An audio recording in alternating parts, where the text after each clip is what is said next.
سلامونه هله لرم روغ جوړ به اس یو ایکسپیرینس چې کوم ما شیر کول غوښتل تاسو سره او دغه چې کوم سمره ده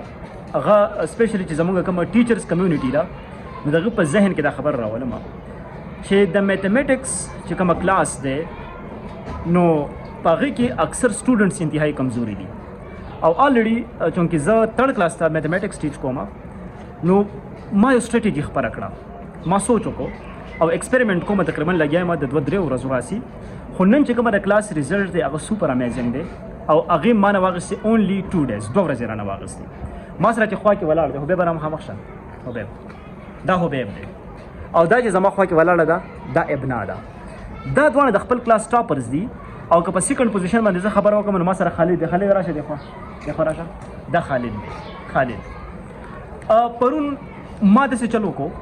چې په کلاس کې دا 3 سټوډنټس ما را پاسول او د دوی نه ما لیډرز جوړ کړل دوی ته ما دا ویلو چې تاسو به داسې کوئ چې کوم سټوډنټس تاسو کورونو ته نږدې دي د هغې نومونه اماله راکړئ نو حبیب هم راله نومونه راکړو خالد هم راله راکړو ابنا هم راله راکړو ابنا د کلاس ټاپر ده ابنا چې کومه ماشاءالله ډېر شارپ جینۍ ده ډېره تکړه ده ماشاءالله الله تعالی دې دغه شان تکړه لري نو نن چې کوم ریزلټ ما د ټیویشن کوم سټوډنټس ولیدو نو کوم حبیب تاسو سره څوک اویس او بل څوک بس درته محیب 3 کسان کنه دغه 3 کسان چې پرونه ټیسټ فیل کړو خو نن چې کومه د ټیویشن سمره وبینای چې نن ته ما ټیسټ واغستو ټیسټ یې پاس کړ خالد دا سره څوک هو به پته ماته دا وای چې تاسو سره کوم سټوډنټ سو 400 نمبر یې غستې دي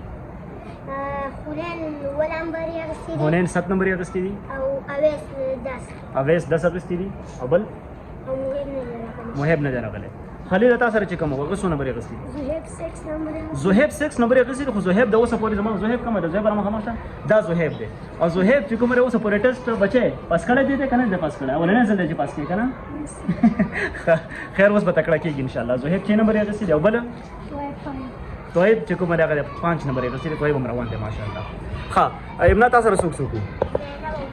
زینب او مروه هغه دی ولاړې دي دواړه او زینب او مروه چې کومه نن 9 نمبر یې غستې دي 9 نمبر یې 100 نمبر یې 9 نمبر یې غستې دي نو اوس دلته دا خبره ده چې کوم ټیچرز دی هغه ته زدا وایم چې دا ایکسپریمنٹ انتهایی زبردست دی مونږ به دې چلو کو چې په خپل کلاس کې چې کوم شارپ الکان دي تکړه جنکې دي او تکړه الکان دي د دې نه لیډرز جوړو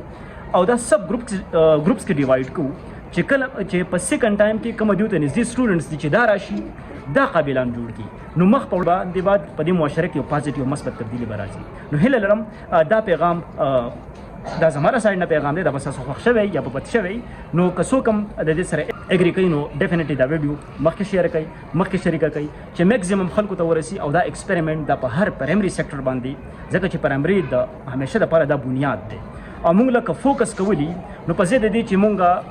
های کلاسز ټیچینګ یا ښکته برا دې باندې خبره وکړو دا بنیاد دا تخم که موږ صحیح وکړو نو را روان مستقبل به زموږ روښانه وي دا سټوډنټس به زموږ په کار باندې راځي نو تاسو به خپل ګروپ دغه شان مینټین ساتئ ښه نن به ټیوشن له راشئ ښه لکانو دا کومه چې لګا نن به ټیوشن له راشئ ښه او تاسو ها ابنا صحیح ده